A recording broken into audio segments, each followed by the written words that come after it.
Update po tayo sa mga tanim ko dito sa bukid namin. Ayan, malaki na po sila, yung mga mani. Oh. Ayan.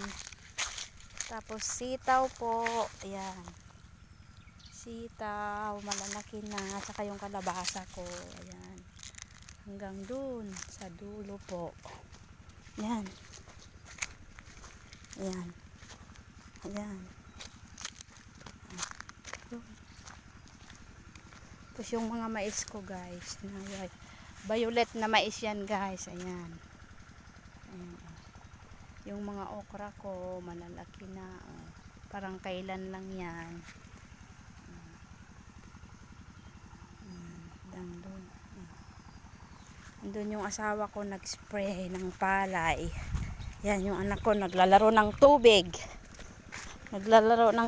Nagpatubig kami sa palayan. Yan. Ayan. Tapos yung asawa ko nandun nag-spray. Nag-spray ng palay.